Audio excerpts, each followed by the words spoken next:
Well, what made you decide to run? Well, I think that, above all things, I think that good government starts at the local level. Have been involved with nonprofits and things like that for years. I've been civically minded, and so I thought that it was important that maybe I should take my participation to the next level. I think I could be a good fit. You just felt like it was time. Yes, ma'am. Okay. Well, what is the first issue in Amarillo that you would want to address? There are so many issues that Amarillo has that need addressing. One of the things that you learn when you're a city council candidate is how many issues there are to address. Yeah. There are issues everywhere, and so it's really hard for me to say that one is a primary cause over all of the others, because there are so many things that are needy. I think the most important thing, as my opinion goes, is to try and be having the right person at the right time to make the decisions that come up. Because like I talked previously with several council members, they said, you have no idea what comes at us every day. And so they kind of have to pick and choose too. If you go in there with an agenda to try and fix a certain amount of things to start with, it's pretty easy to get derailed, because there are so many other issues that you didn't even know were an issue Right. until you signed on. So, Well, a lot of people have said that the current city council is a little dysfunctional. yes, ma'am. What would you do to fix that? Well, I'm not the kind of person that does anything in anger. I play well with others. I get along with everybody. I'm really a middle of the road kind of guy. But one of the best things that I think that I have, and my wife thinks so too, is my manners. I always try and treat everybody with respect. So I'm not the kind of person that's going to be standing on a desk beating my fist against the wall. And yelling at anybody? Yeah, I'm going to be one of those people that is pretty well straight down the line and very courteous and cordial. I don't think that we'll ever have an issue if I was involved. So. Okay. Well, a lot of focus has been on, revitalizing downtown, that sort of thing. What about other areas of the city that you think need more attention? That's actually a great question. I recently, last week I think it was, we attended the Barrio meeting where they're trying to do a crash session over there and try and get people in, do some brainstorming to see what that area needs, improvements that need to be made. I think the blueprint for Amarillo is probably going to work out pretty well. It's going to be able to expand a lot of city involvement into areas that wouldn't have had it. So I don't necessarily know that it's a really important thing that council member go in there and say, we need to do this on this particular side of town.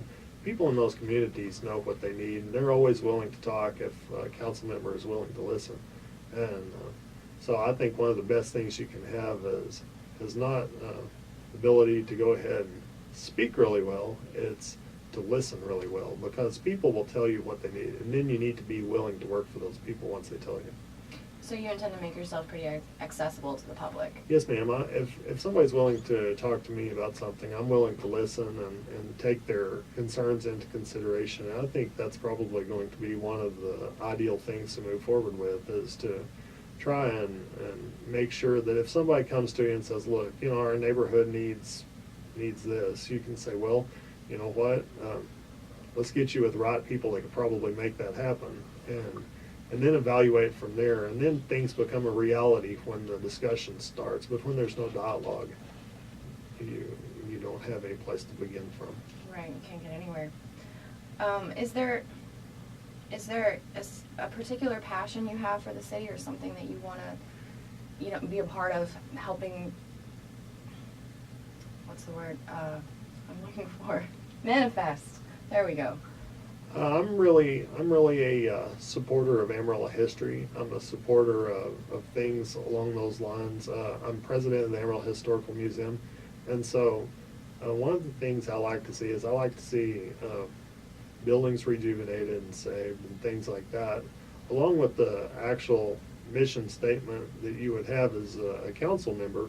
for trying to advance the city, for the construction projects and the economic growth and all of that, you actually need to take the opportunity to step back and look inward. And I would like to see a lot of expansion of the historical things that we have in Amarillo, because it's worked out really well for other cities, and we should be proud of our heritage. So more emphasis on culture, you think we need? I think culture is not exactly the word I would use for it. I think that I would like to see a greater appreciation for where we came from. I gotcha. Okay. Next question just went out of my head. What is something specific to you that you think would make you the better candidate over anybody else? Well, I'm extremely friendly. I work with others really well. The other candidate is a really nice guy. The truth is I have lots of leadership skills. I've been involved with a lot of things. I've been president of several nonprofit organizations, founder of several, and I've been involved for so many years in leadership roles, and I think that is going to work out well. I do have an intricate knowledge of the way that boards work and nonprofits work and things like that. And I've had quite a bit of experience with both making grants and asking for grants, so I understand how things work there. And It's always a good thing. It is. And so with all those things in mind, I think that leadership and having the right time, the right person at the right time to make those right decisions is going to be key. Okay. What you talked about all these leadership roles and things that you've done. What is an accomplishment in one of those areas that you're the most proud of? This is going to sound really stupid. I was Boy Scout and Cub Scout leader for 10 years. And over that period of time, we had the opportunity to service over 400 kids. And every once in a while, I'll still have one of those kids come up and say, I remember when you taught me this, or I've ended up being different and better because you taught me that. So that's really a great thing to have that opportunity to kind of foster somebody else's road in life because you actually cared. Right. Okay, well, that takes care of the majority of my questions. You answered a couple of them before I even asked them, actually. Is there anything else that you would want to say? Like if you're, just talking to the average voter, what would you say? Why should they vote for you? If I was talking to the average voter and I was trying to tell somebody why they should vote for me, I would say, I would love the opportunity to earn your vote, and not just receive your vote, but earn your vote, because the community really needs people that actually care.